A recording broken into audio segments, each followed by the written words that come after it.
Morning time. It's about 6:30 right now. I am headed to the race start in about a half hour. It's around -25 Fahrenheit in town. And for the first time, I'm starting to think, you know, this is kind of a crazy thing to do. So, getting stoked on it though.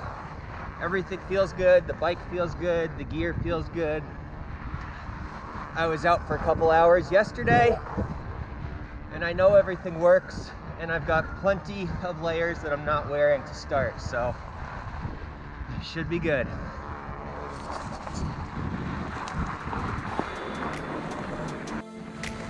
"10 minutes till the start."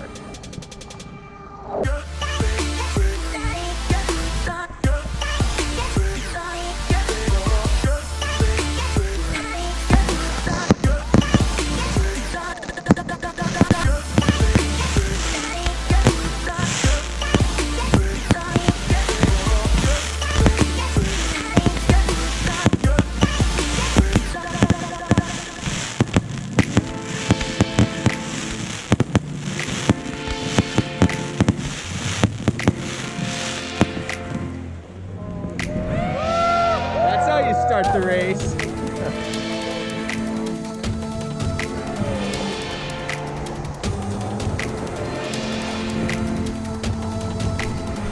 So it's a couple days after the Arrowhead 135, the 135-mile bicycle route or foot route or ski route from International Falls ice box of the lower 48, Frostbite Falls as they call it, all the way down to Tower, Minnesota. It's the coldest place in the lower 48, and during my stay there, it got down to -36 before any wind chill or anything like that was taken into account. So, needless to say, it was a lot harder than I had expected. Looking at it from the stats alone, you think, okay, 135 miles on bike with maybe something around 5,000 feet of elevation gain over a semi-groomed trail. Not that bad. Well, actually, it's really, really hard when you take into account the extra weight on your bicycle, that the conditions will probably be variable, although I have to say the conditions were really good when I was there. The cold, and then just anything, like how that affects you and your gear and what you have to think about besides just riding the bike. So it was a lot harder than I had expected it to be. The morning started out great, started out with a very cool fireworks display, and then we got going, the bicycles first. I was probably mid to front pack in the start, felt really good. I had figured out my layers the 2 days prior riding around in the -20-degree weather in town. So I knew exactly what I wanted to wear, and I was pretty comfortable with that. Going into it, I was spinning well. So it's maybe 12, maybe 15 miles in, something like that. Hasn't been too long. And before mile 10, I already had quite a few issues. The first was, even though I did what everybody recommended with the camelbacks, it's right on top of my base layer. I have multiple layers over it. Filled it with hot water, not boiling, but hot. Covered it in foil and duct taped some heat pads to it. Still froze. Luckily, I have extra water in thermoses. Second was I only have one gear already, and it's a pretty easy one, so I'm moving slow, just chugging along, doing what I can do. Pretty high cadence. Oh well, at least I can move. I was told to be worried about this, and it happened. The grease inside my shifter must have froze, and I was literally stuck in a single gear from that point till the end of the race. So I want to say it was probably around 115 or so miles. I rode at single speed, and lucky for me, it was a gear that I could pedal. It wasn't the hardest gear, it wasn't the easiest gear, but it was a little easier than I would have liked if I were to actually have chosen to get out there on the single speed. I would have made it so that I had to pedal a little bit harder and get a little bit more distance per pedal, because I was kind of spinning a little more than I would like, and I was spinning pretty quick, to go fairly slow. So that really impacted my pace overall on this course. After I succumbed to the fact that that's what it was, I just dealt with it and moved on. And the one that sucked the most so far, is I got a flat already. After I pumped it up, so I took the front tire off, took the wheel rim off, or the wheel rubber off the rim, put my tube in, pumped it up. As I was untwisting the hose, the valve popped out. So then I had to put the valve back in, use my pliers, make sure it was nice and tight, and pump it up again. But I'm rolling now, it's moving. I kept the hose in place just because I didn't want to risk the valve popping out. So just want to keep it going.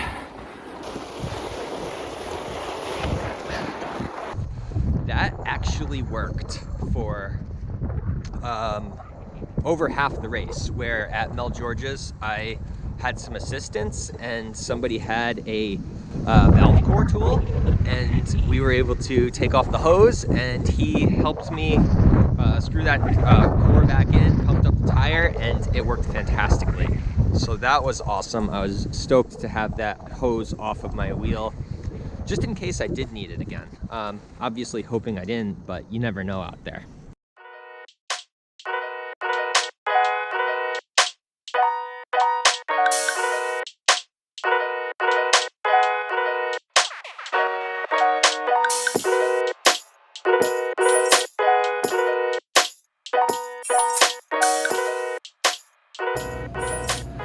Taking a break at the first checkpoint, 37 miles in. It was definitely the hardest 37 miles I've ever done. Just got a bunch of food in me, warming up. I have hand warmers in my boot liners. My socks were soaked through, so I'm putting on new socks, thinner socks. Give me a little bit more room to wiggle around in there, and also hopefully be a little cooler because the boots are too warm. That and packing up right now, charging the lights just to make sure that they got a good charge. Feeling okay, just been slow. A lot of it's due to the mechanicals, but moving along, and gonna get back out there. Got another 30 to go to the midpoint, so it's already 2:15. Got here, so I've been in here for like 40 minutes already, so I gotta get out of here. About 48 miles in, according to the inReach right now. I actually feel super good, but this hill's pretty steep, so I just got off. Everything's warm, toes are warm, hands are great, even hot. Everything's good. So feeling a lot better so far this leg. And the only downside is that the first leg before checkpoint 1 took me so long that I'm gonna be in the dark a whole lot longer. So the sun's getting low already. It's 4 something. So cool trail right now though. It's been a lot rollier, a lot more ups and downs, a lot more hills, turns. So definitely more fun. Just a little difficult when you only got one speed, so oh well.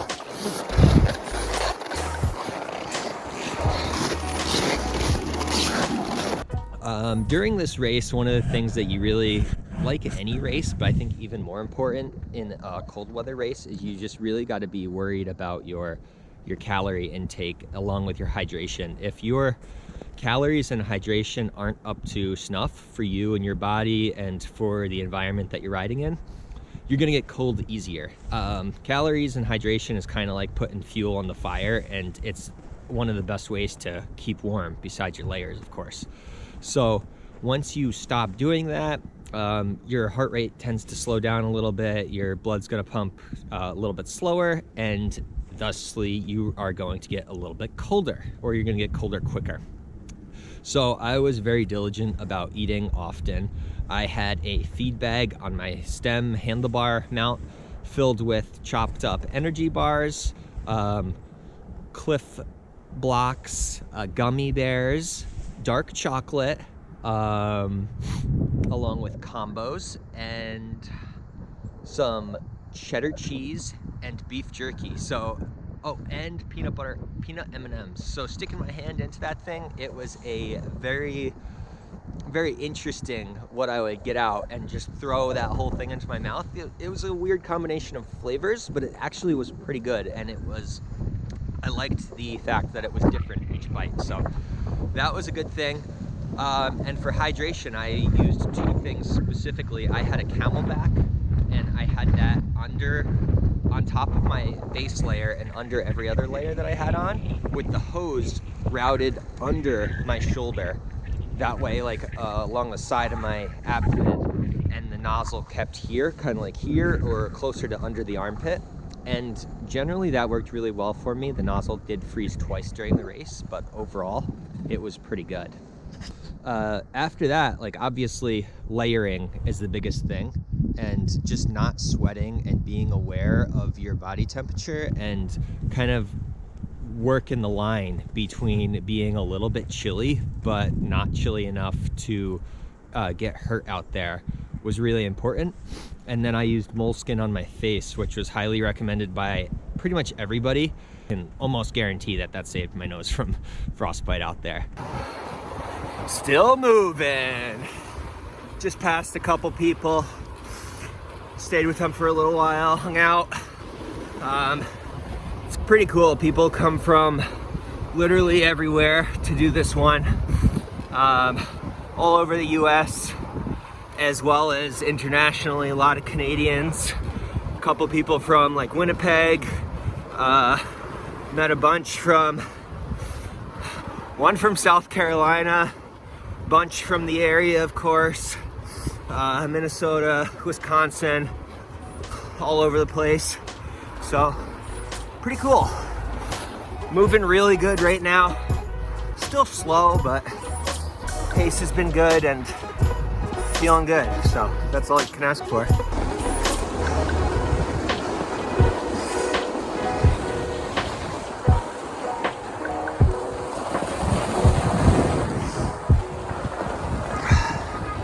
As for the course itself, it felt good on the bike.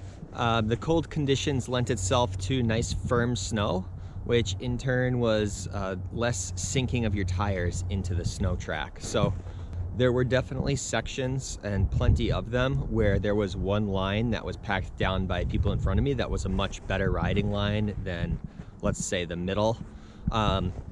Because for the most part, people try to stay on the right side, keep traffic to one side of the lane, and keep it open for people that are passing or snowmobiles or anything else that could come your way.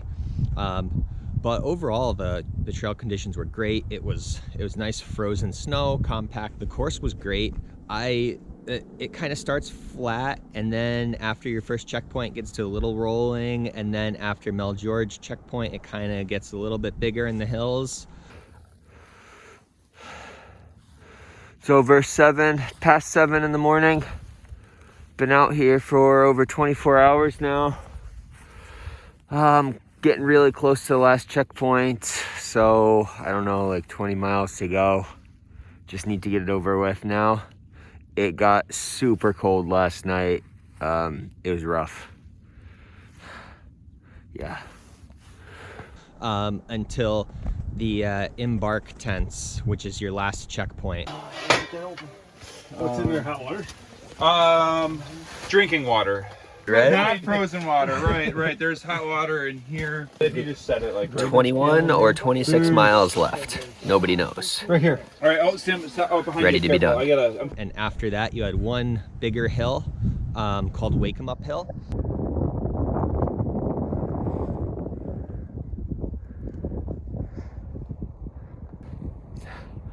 Looks like this is the top of Wake 'em Up Hill, the last big hill on the course.